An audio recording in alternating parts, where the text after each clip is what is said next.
Bueno, la verdad que vamos a hablar esta noche bueno, de una historia que para muchos es conocida, pero que tiene que ver con el temor. Vamos a ver que en la cueva no hay fe, en la cueva no hay fe.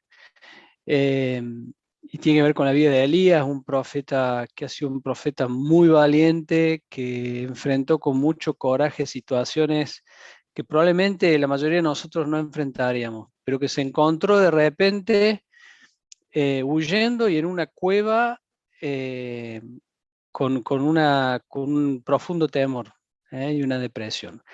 Eh, y quiero comenzar así, quizás te encontrás esta noche conectado y estás en una cueva, no necesariamente una cueva física, quizás estás en una cueva emocional, quizás estás en una cueva mental. Eh, y Dios hace con vos, o viene a hacer con vos en esta noche, lo que hizo con Elías. Él se acerca a la entrada de la cueva, se hace ver y te invita a salir. Y él va a esperar que vos des los primeros pasos para salir. Después él te va a agarrar. Pero él siempre te va a invitar y va a esperar que vos des los primeros pasos. Quiero comenzar con un rompehielo. Tiene que ser bien dinámico, pues si no el Fer dentro de un rato me va a apurar con la hora. Eh, tres personas, perdón, tres personas que abran rápidamente el micrófono y bien cortito digan una cosa a la cual le tienen temor. A ver. A las alturas. Las cosas nuevas. A mí me... Al A fracaso. ver, a ver, a las alturas, a cosas Los nuevas, cambios. al fracaso, a Los los cambios. cambios. Bueno, Al ser la misma persona de antes. a ir para atrás, a vivir como vivías antes. A ser la A las misma persona que arañas, era antes. Al sí, mundo. al mundo. A Parece. las arañas, pone alguien ahí. Bien, ahí nomás, hasta ahí nomás. ¿Cuáles de esas cosas están en el futuro?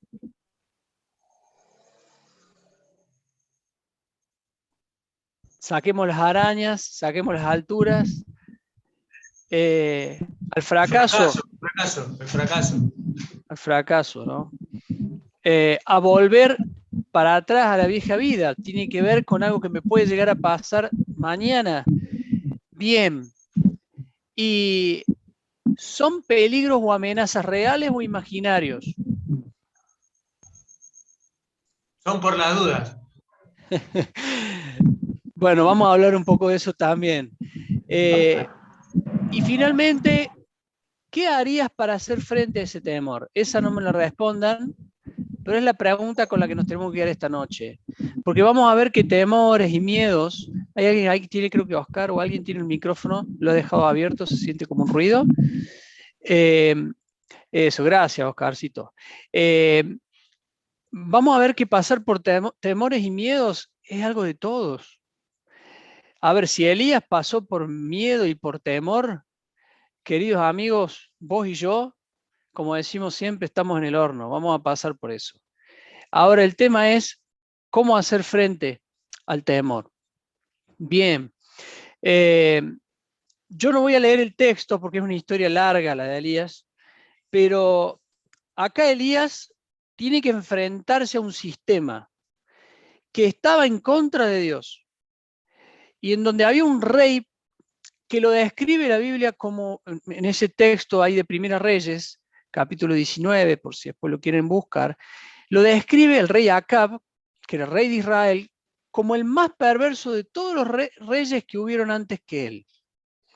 Imagínate, cuando uno viene leyendo las historias de los reyes que estuvieron antes que Acab, uno dice, che, no podría ser peor. Bueno, Acab lo hizo peor todavía. Y Elías, llamado por Dios, tiene que hacer frente a toda esa situación, a personas en un contexto realmente difícil. Eh, y bueno, pasa por varios eventos, Elías, que han sido y son hasta el día de hoy increíbles, porque Dios desata su poder en varios de estos eventos. Uno de ellos, por ejemplo, es el hecho de enfrentarse al rey Acab personalmente. primero, vamos a ver, lo manda a su siervo. Su siervo dice, me estás mandando al frente con un asesino. Sabes que te está buscando. Y él dice, yo mismo hoy lo voy a ver cara a cara. O sea, un Elías que decide confrontar a un hombre perverso. Pero también hubieron eventos como aquel en el cual luego enfrenta a 450 profetas de Baal, falsos profetas, en un acto heroico y donde Dios muestra su poder. Y finalmente Elías ora después de un periodo de sequía tremendo, había una hambruna tremenda y Dios le responde y envía lluvia. Pero después de estos eventos vamos a ver cómo Elías sucumbe en el temor y huye. ¿Y cuándo huye Elías? Bueno, hay un texto ahí que dice que Jezabel, esposa de Acab, lo amenaza, le manda un mensaje a Elías, y luego de ese mensaje,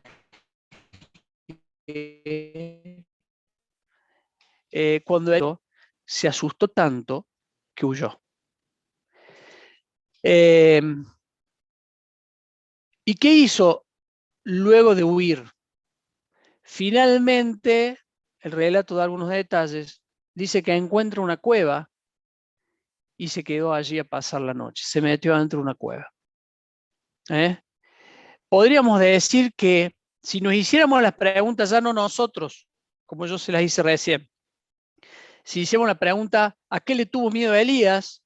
Podríamos decir, Elías le tuvo miedo a una amenaza de muerte, porque lo que Jezabel dijo es que me castiguen los dioses, hablando de los dioses falsos, ¿no?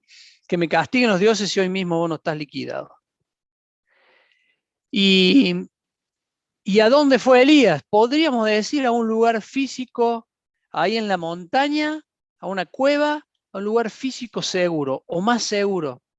Él buscó la seguridad en un lugar físico. Y la primera pregunta en esta noche, ¿en qué estás buscando una seguridad?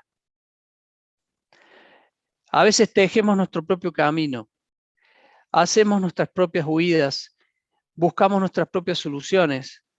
Y acá Elías pensó, me voy a ir a un lugar alto, a una cueva, ahí voy a estar seguro. Y una de las cosas paradójicas de esta historia es que horas antes había estado siendo testigo de una obra poderosa de Dios descendiendo fuego del cielo, también en la montaña, pero a cielo abierto. Pero esta vez él buscó otra montaña y se metió en una cueva.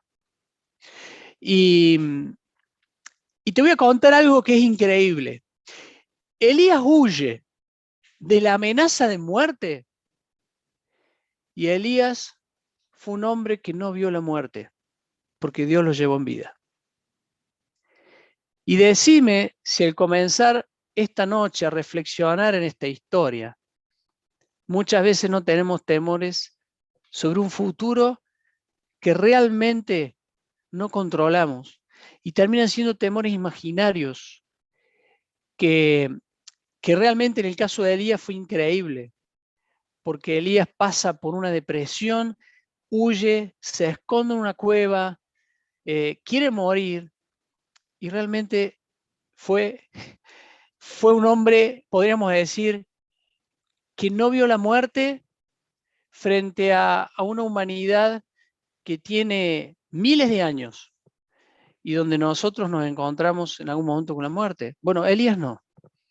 Y esto fue realmente interesante. Pero un poco entonces el contexto es este que yo te contaba de una Elías que frente a esos profetas de Baal ora y alaba a Dios y Dios envía fuego y consume ahí todo un sacrificio que encima él lo había llenado de agua al animal y bueno, ustedes saben, en ese momento se hacían sacrificios y Dios manda fuego del cielo, consume todo, luego se enfrenta a los 450 profetas, finalmente ora por lluvia, pero ¿sabes qué? Él pasa de la confianza del Monte Carmelo. El Monte Carmelo es donde Dios hizo este milagro de descender fuego del cielo, huye a la depresión en la cueva del Monte de Horeb, ¿no?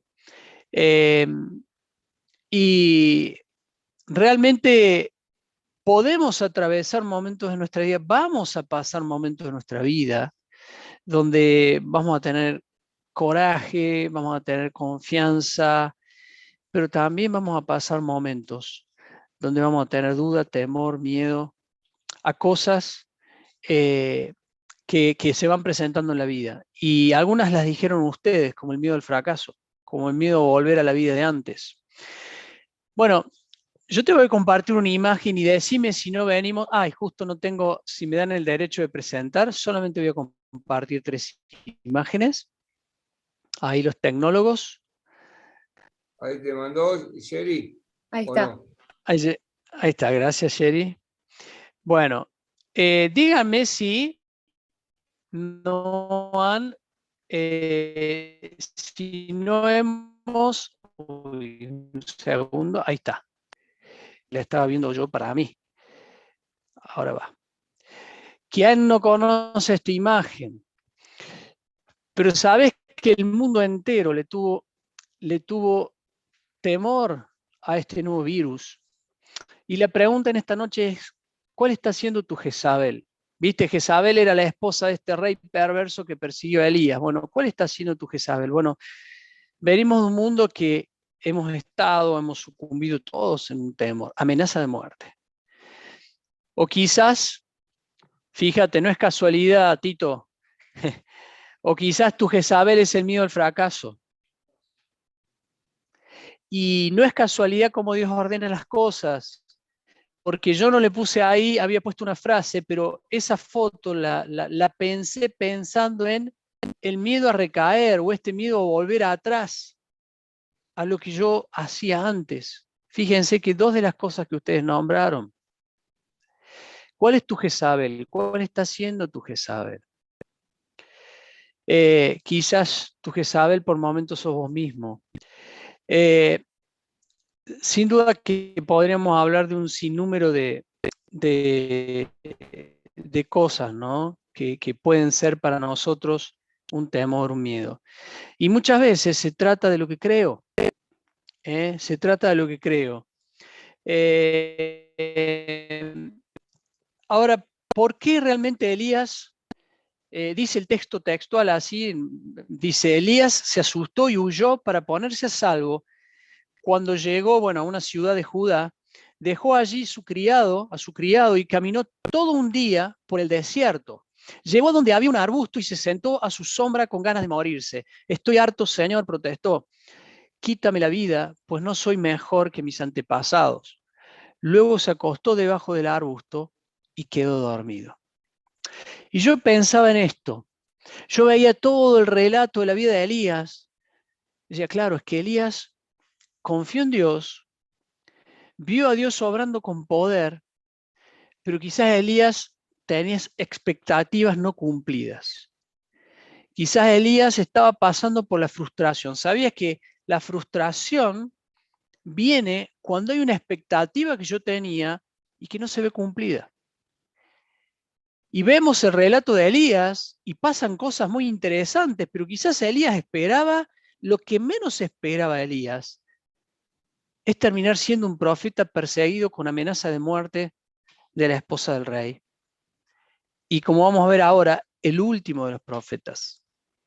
Por lo tanto, a veces nos llega la frustración por expectativas no cumplidas, pueden ser expectativas de la vida, expectativas del trabajo, expectativas de la familia, y cuánto con la vida y el relato de las adicciones tiene que ver la frustración, cómo la frustración nos lleva a vías de escape, ¿sí? Esperamos algo que no sucede, no lo conseguimos y realmente llega ahí la frustración. Aún lo bueno y aún la voluntad de Dios podemos hacerla, pero en algún momento terminar haciendo las cosas buenas con expectativas equivocadas, como le estaba pasando a Elías. También Elías llega a este punto quizás por falsas creencias, ¿no? Creemos la mentira, dudamos de la verdad de Dios, dudamos del carácter de Dios y miramos o empezamos a mirar las cosas con los ojos de los hombres. Pero ¿sabes qué? También Elías llega a este punto porque él estaba experimentando un momento de vulnerabilidad, no solo emocional, espiritual, en el terreno de las creencias, de las expectativas no cumplidas, sino que él también tenía un agotamiento físico. Y caminó un día de desierto y se quedó dormido bajo un arbusto. Y después el texto nos cuenta que Dios lo despierta y lo primero que hace Dios, a través de un ángel, es alimentarlo. Alimentarlo. Aun cuando vos te encuentres en un momento donde no tengas fuerzas, Dios de alguna manera te va a visitar, va a poner alguna situación, va a poner alguna persona y te va a proveer en algún momento lo que estás necesitando. ¿Y qué quiero decir con esto también, no? Es importante, bueno, Alcohólicos Anónimos, leí en alguna oportunidad algún libro, cómo tenían como una de las cosas a considerar el hecho de tener cierta regulación de los horarios, de la estructura de horarios, del cansancio, porque el cansancio hace vulnerable, ¿no? Entre otras cosas, obviamente hace vulnerable a la persona que está atravesando una adicción. Y nos hace vulnerables a todos.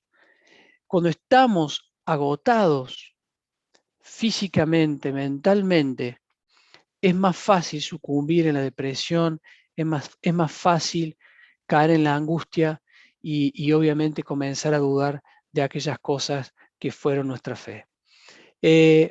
Expectativas no cumplidas, creencias falsas, agotamiento, y en esa situación, este corajudo Elías se encontraba huyendo y más tarde dice que la palabra del Señor vino a él, pues se le presenta a la entrada de la cueva y dice, ¿qué haces aquí, Elías? Le preguntó. Y miren la respuesta de Elías. Me consume mi amor por ti, Señor Dios Todopoderoso, respondió él. Los israelitas han rechazado tu pacto, han derribado tus altares y a tus profetas los han matado a fila de espada. Yo soy el único que ha quedado con vida y ahora quieren matarme a mí también. Esto es muy revelador.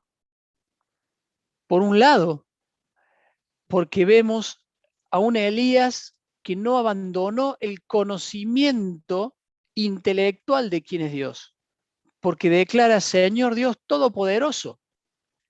Por un lado, entendía intelectualmente que Dios era todopoderoso, pero por otro lado, su creencia estaba yendo por otro lado. Pero es muy revelador también, porque él dice, soy el único que ha quedado con vida y ahora quieren matarme a mí también. ¿Qué realmente estaba creyendo Elías? Elías estaba diciéndose a sí mismo esto. Si han matado a todos los profetas, me van a matar a mí también. Saberse el último de los profetas con vida le produjo la idea, la creencia de la muerte segura.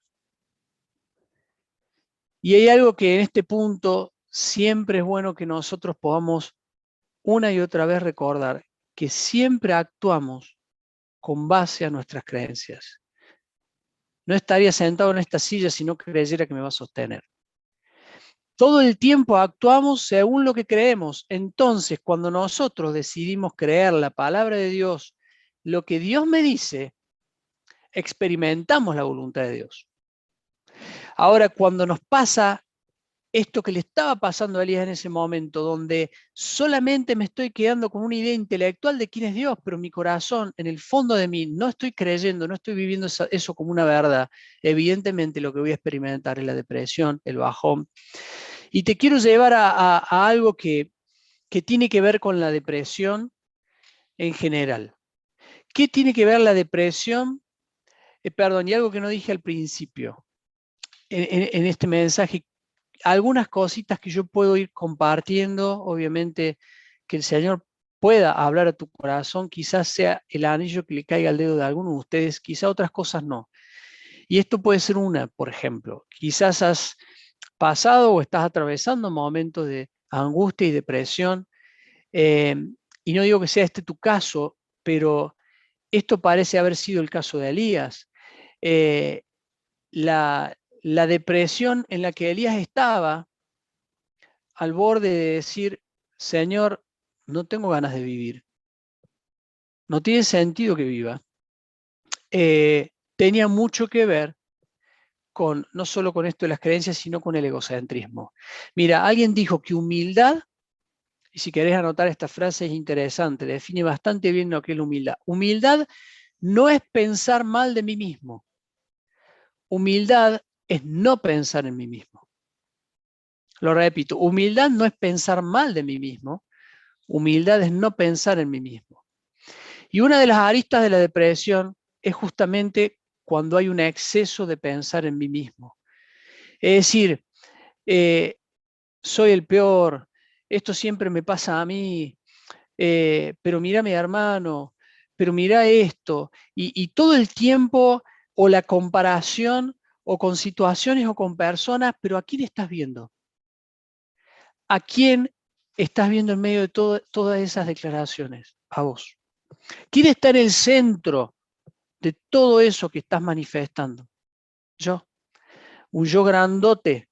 Y una forma en la que el orgullo se disfraza de piedad es cuando me tiro tierra encima, soy lo peor, pero me estoy contemplando a mí. No estoy contemplando a Dios, no estoy alabando a Dios por su grandeza, no estoy reconociendo quién es Dios, lo que Él es capaz de hacer en mi vida, sino que estoy egocéntricamente mirándome a mí.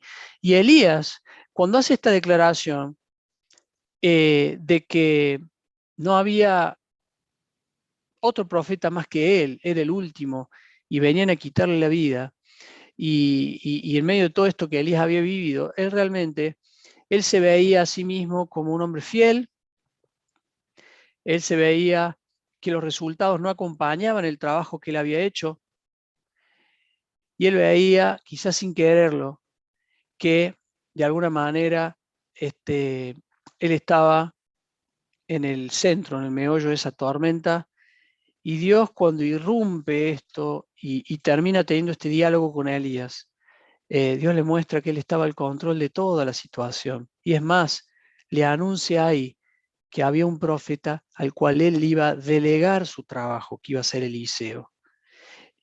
O sea que Dios ya tenía preparada una persona. Y además le recuerda que había 7.000 personas en Israel que no se habían arrodillado ante Baal ni lo besaron. Y dice, y a ellos los voy a mantener también con vida. Y como les conté al principio, Elías no vio la muerte, pero Dios le dice, hay 7.000 personas que también se están acordando de mí, me están honrando. Entonces uno se pregunta en este punto de la historia de Elías, amenaza real, amenaza imaginaria. Por un lado, no era el único. Dios ya tenía otro profeta y iba a levantar a otros también. Quizás había algo de realidad en esto de que Jezabel lo buscaba para matar, pero se mezcla un poco una situación que era real con una situación que era completamente imaginaria, hasta el punto que nunca murió.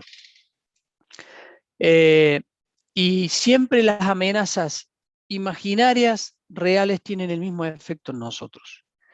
No hay un efecto más suave porque nosotros nos veamos amenazados por cosas que están en nuestra cabeza, en nuestra mente, respecto de otras que podrían ser reales.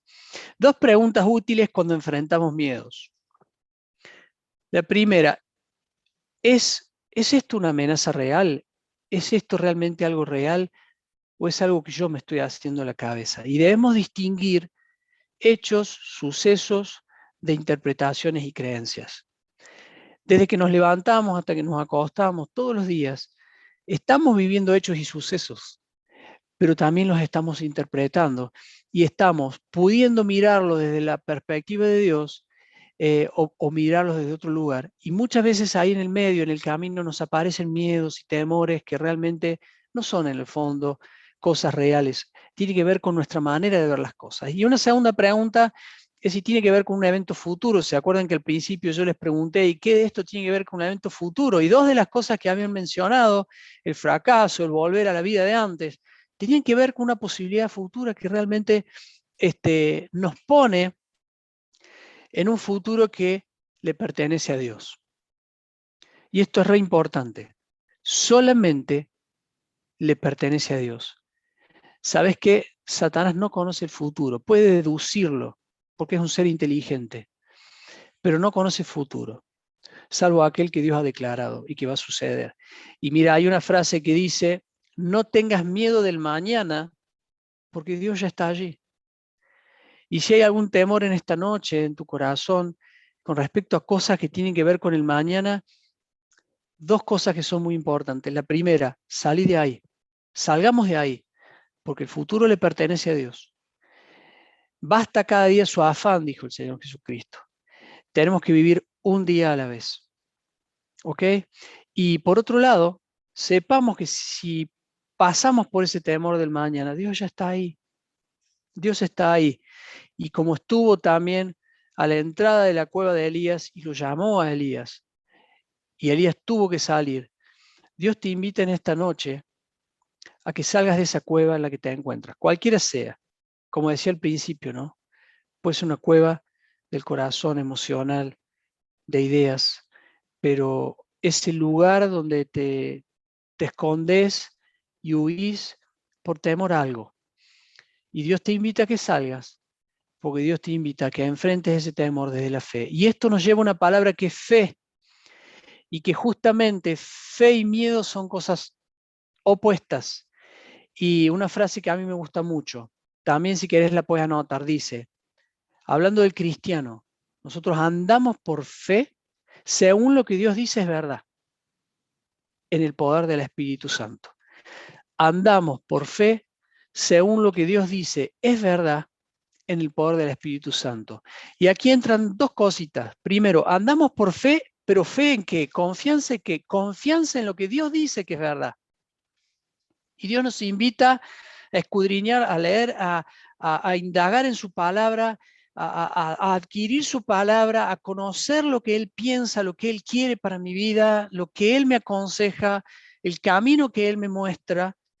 Y cuando yo estoy tomando su verdad y decido poner confianza en lo que Él dice, mi andar es el andar que Dios espera para mí, pero además, como en el poder del Espíritu Santo.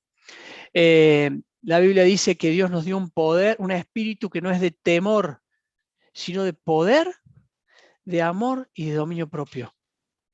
De poder, de amor y dominio propio. Entonces andamos por fe, según lo que Dios dice que es verdad, en el poder del Espíritu Santo. Una linda invitación, una frase que nos resume, una invitación para la vida.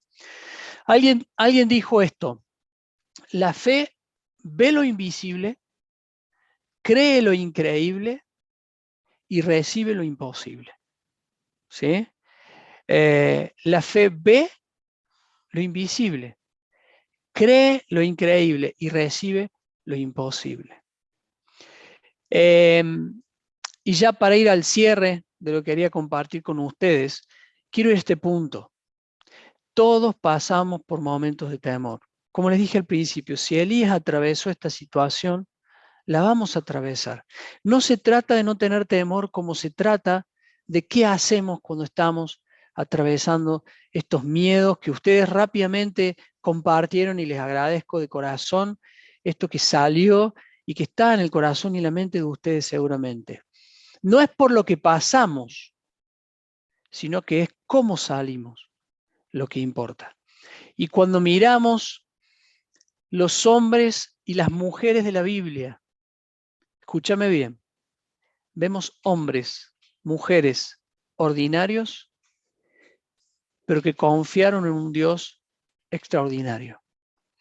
Dios no te está invitando a que en la vida te conviertas en alguien extraordinario. Dios te invita a que confíes en Él, que es un Dios extraordinario.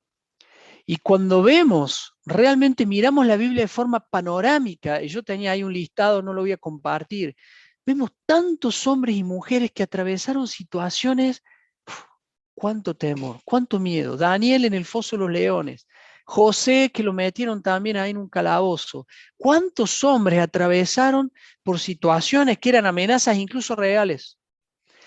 pero todos ellos tuvieron un común denominador, tuvieron la fe, pusieron la fe, siendo hombres y mujeres ordinarios en un Dios extraordinario. Todos pasaron momentos de miedo, de incertidumbre, de desafío y de amenaza, pero experimentaron el poder de Dios solo porque confiaron en las virtudes de aquel Dios y no en las virtudes propias. Y cuando Elías por un momento se centró en lo bien que pudo haber hecho, en lo que él esperaba como resultado y no estaba sucediendo, sucumbió en esta cuestión de por ahí dejar un poco el mapa que Dios tenía de las cosas para mirar las cosas desde un lugar que solamente él las estaba mirando. Termino diciendo una cita bíblica que está en Hebreos 11:6.